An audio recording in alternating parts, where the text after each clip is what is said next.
Praised be Jesus and Mary. St Anthony of Padua, who was of noble birth, resolved at the age of 15 to leave the world and consecrate himself to God in the order of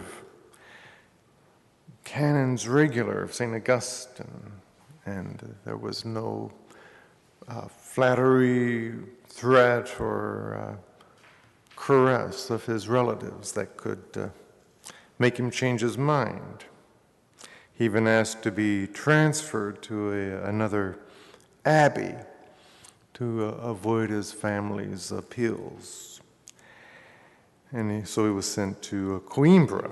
And still young, his sanctity became evident through miracles. He cured a poor religious from a devil who was obsessing him by covering him with his cloak. And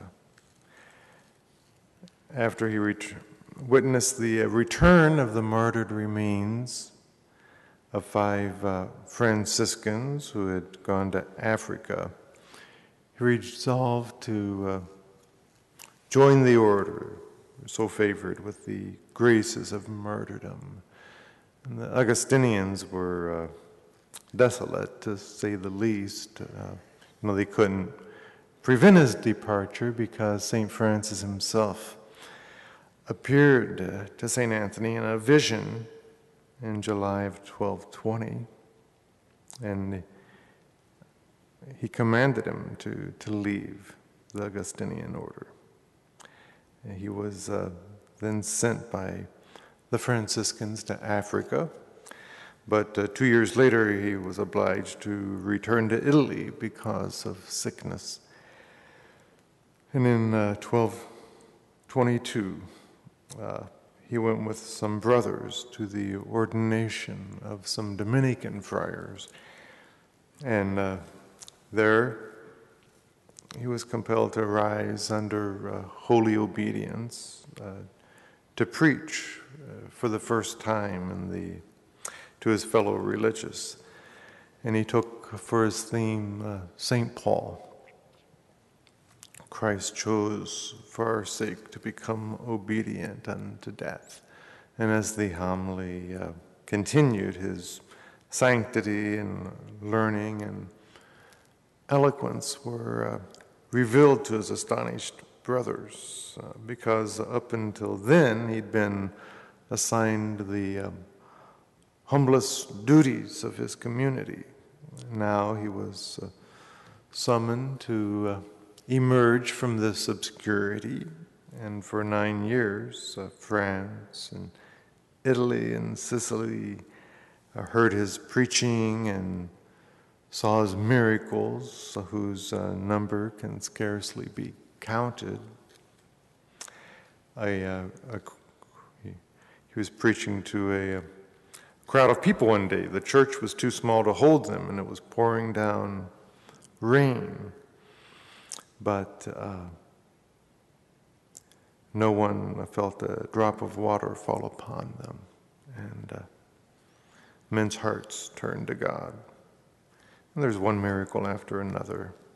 I'm sure all of us have received his help finding car keys or other lost objects. And we may wonder why you see these statues of St. Anthony with the child Jesus in his arms. And the account of this story was told only after his death at the official process concerning his virtues and miracles, and it was narrated by a man who witnessed this vision. St. Anthony was in France and was offered hospitality, rest, and silence by a businessman of the region, and he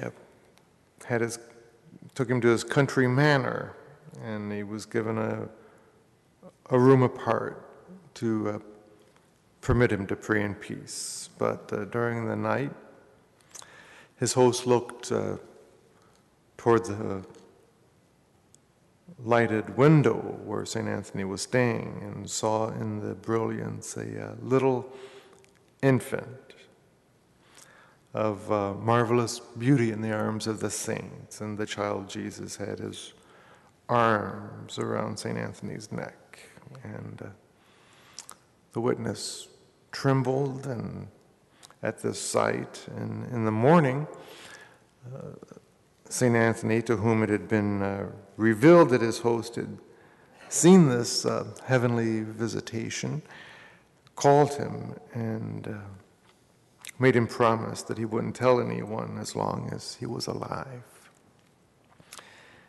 And after a number of years of teaching theology and unceasing preaching and writing, St. Anthony was spending a short time of retreat in a hermitage near Padua. And he was overcome one day with a sudden weakness which prevented him from walking. And it progressed so rapidly that it was evident that his last days had arrived. So he died at the ripe old age of 36. And after 10 years with the canons regular and 11 years with the friars minor, on June 13th, 1231. And the voices of the children were heard crying in the streets of Padua, "Our Father, St. Anthony is dead." And the following year, the church bells of Lisbon rang without any ringers, while in Rome, one of its native sons was being inscribed among the saints of God. So today, let us pray and work unseen, just as St. Anthony did when he was first called to join the Franciscans and cherish in secret the graces of God and the growth of our immortal souls. Like St. Anthony, let us attend to this first of all, and then just leave the rest to God.